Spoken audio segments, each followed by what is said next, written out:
So let's take a look at this first proof I'm asking you to do. So before we start a proof, it's important that we understand what we have to, where we start and where we end. Kind of in the same sense, if you think about the stories you heard all day today, uh, like the beginning and the end may not make a lot of sense, but you still have to establish it so we can understand the chain that takes us from point origin to point end. It kind of thing in those lines. This guy right here actually has to be the end of the story. That the part that we're being asked to prove is a part that we conclude with. So by the same token, if we look in the story, these are the parts. This angle of 50, it looks like this angle of 120 that we actually have to begin with. So these are the starting points, so to speak. Okay. And we're kind of fortunate in this sense that we're given multiple starting points, so we can kind of pick how we want to start the story. But also in the case that we'll probably have to write multiple chapters to keep this analogy going. Okay. Uh, so the big statement, the big if-then statement, we can establish now. So if the measurement of angle DBE is equal to 50 degrees, and the measurement of angle BCF is equal to 120 degrees, which are two given statements that I highlighted in purple, then the measurement of angle BAC is equal to 70 degrees. So that becomes a statement that we need to prove. So we're going to start with the blue, we have to end with the red. So our job now is to create a chain, a story, so to speak, that gets us from the blue to the red. So let's do some examination first of the diagram, and let's see if we can rough out this story first. In the same way they write like a rough draft before you actually write the actual paper, we're going to do the same thing with the proof. So we get to choose our starting point either at the 50 or the 120. And I choose to start at the 50 just because I can. Okay. Um, so if we think about what we know, if this angle is 50 degrees, we can actually recall one thing we talked about this morning, which is a vertical angle theorem. If these angles are vertical and these angles happen to be because they're a result of an intersection, I know immediately that these two angles are congruent. So if they're congruent, that means this angle also has to be 50. Notice that I did that actually in a couple different, or about 3 different steps. So if this is really kind of where we're starting with a story, we first have to establish congruency because of the VAT, and then we have to establish equality through the definition of congruence. And once I know those angles are equal, I can do like a substitution to get angle ABC to be 50 degrees. And you're going to find this is a true, kind of a common true thing in proofs, is that even though you know it's 50, you can't break the chain. You have to take all the individual steps to get you to the end. Same is going to be true for this other starting point, this other 120 degrees down here. So if this is really going to be the second chapter, so to speak, of our proof, we have to first kind of do this in steps. So the first thing we have to notice that these two angles are going to be supplementary, and that's going to be because of the linear pair postulate. And if they're supplementary, that means they're going to add to 180 degrees because of definition of supplementary. And if they add to 180 degrees, I'll probably have to do a combination of substituting and solving to get angle ACB to be 60 degrees. So if I have those two angles as stated, and I notice that we're actually involved in a triangle, that means our step 3 is probably going to be bringing in the triangle sum theorem to establish this last angle to be 70 degrees. But again, we have to kind of think about the individual steps within the chapter, the parts of the chapter. I know that the measurements add to 180 degrees because of the triangle sum theorem, but then to actually calculate that out, I'll probably have to do some level of substitution and solving as well. So if you're kind of looking at each of these individual steps, I'm going to take like 3 sub-steps for every chapter, which again is going to become kind of a true thing in proofs. So now the next thing we have to do is kind of establish how we want to write this proof, and I'm talking in terms of style. You don't have a lot of stylistic choices yet, so I'm going to kind of try to demonstrate some through these keys. So I'm going to write this proof in what we call a 2-column style. It's a very common style. Some of you guys are going to like this a lot just because of its rigidity. Some of you guys will not because of its rigidity, but this is a common type of way to write a proof. In the left-hand side, we're going to make our statements. In the right-hand side, we're going to write our justifications. And please note that I'm going to be abandoning some of the if-then language involved in the stories we did earlier in the first proof we did together, simply because this style of proof, we were going to, in our head, kind of use the if-then language to keep a chain going, but I'm not going to record the if-then language in the proof itself. Okay? So let's start with our givens, the stuff we were handed to begin with, the beginning of our story, the part I have written up here in blue. I know the measurement angle DBE is 50 degrees. I also know the measurement of angle BCF is 120 degrees, and I can justify that by simply stating it was given to us. It's our starting information. It's the part that we have to assume. So now let's actually write the proof itself. Let's kind of review. We're going to start with this green part. And it seems to me that if we need to get this angle to be 50 degrees, we have to go through vertical angles, establishing congruency. Congruency will give us an equality, and then we substitute values to get an actual value. And again, to use a triangle something, we're going to have to make sure that angle is stated to be 50 degrees. This is the hard part about proofs. It's not what you imply or what you know is going to be true, it's what you actually show is true. So let me demonstrate what I mean. So the first thing we have to establish is a congruency, and we do have one. We have angle DBE congruent to angle ABC, congruent. We can justify that by stating the vertical angle, so this is a vertical angle theorem.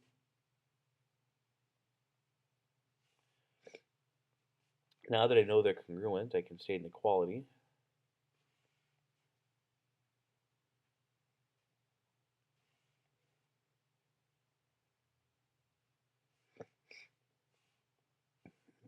And I can state that because of the definition of congruency. And now that I know they're equal, and I make note that I know angle DBE is 50 degrees from our given statement, I can then state that angle that 50 degrees is the same as the measurement of angle ABC. Now when we're noting the substitution on the right, let's do a little bit better than just saying substitution. Let's do a substitution, and let's actually, since we have our step numbered, let's say number 1 into number 3. Because I really did take this value from the first statement and substitute into the equation I established in step 3. Now this is good news. So we have one of the angles on the interior to be 50 degrees. We can now move on to the second part. And again, let's review. So we need to get this guy to be 60 degrees, or establish it to be 60. And even though that may seem very obvious, we have to make sure we're keeping that chain together. So it seems to me the chain is going to be started by noticing their linear pairs.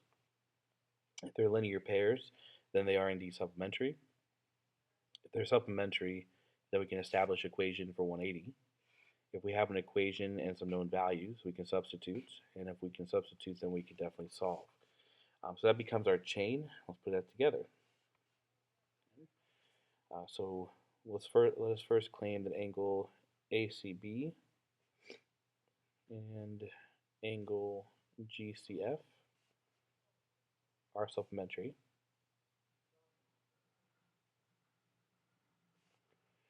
And we can justify that by quoting the linear pair postulate.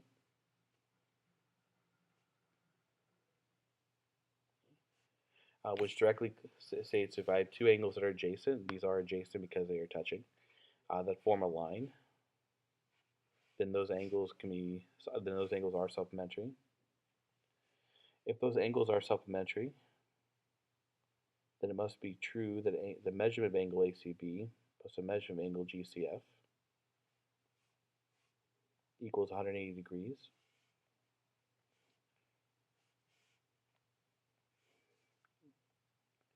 Because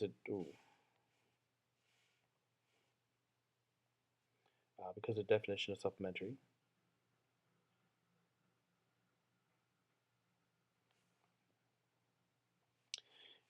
If the measurement of angle ACB is plus the measurement of the G7 is 180, and again I notice up here that I actually have a replacement for the angle BCF. Okay. Just notice a mistake. Did you guys catch it earlier? That should not be BCF, that should be GCF.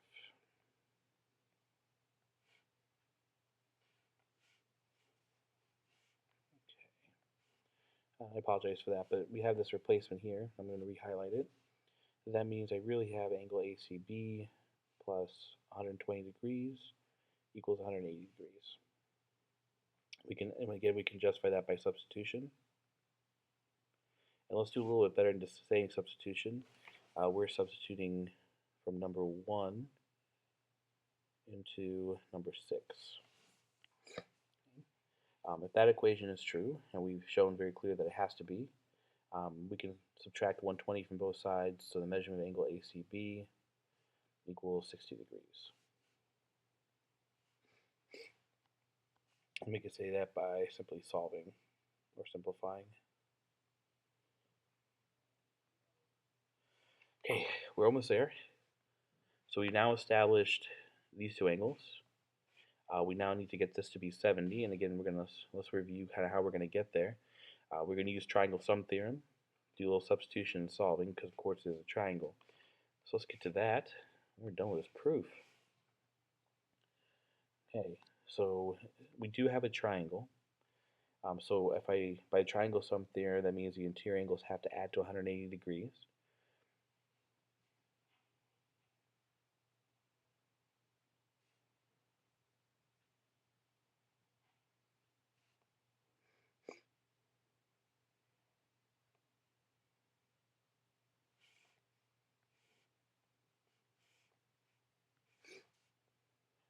Okay, and that's going to be by the triangle sum theorem.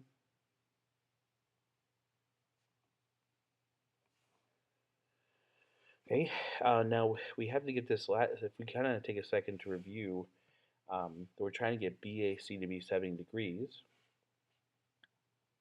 Here's a BAC. I need that to equal 70 degrees, but I actually know values for these guys. We just took the purple and green steps to actually establish those values, which means I can now do some substitution. So I have the measurement of angle BAC, but instead of writing ABC, I can actually take note that I know it's 50 degrees now. And instead of writing BCA, I know it's actually going to be 60 degrees. And we can establish that by using substitution. So over here we can say that, so we substituted.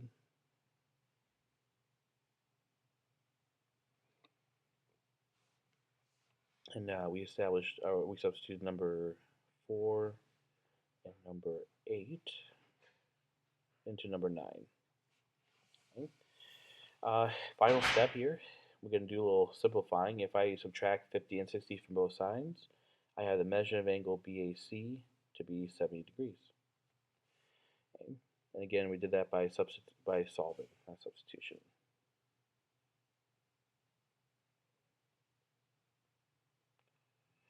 Okay, so we are finished with our proof. Okay, so if we look at this whole chain, we have at the very beginning our blue part.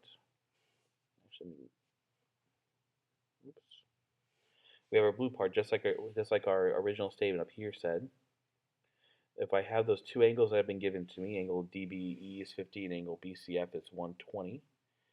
Again, I probably should change that because that's actually wrong. It's GCF.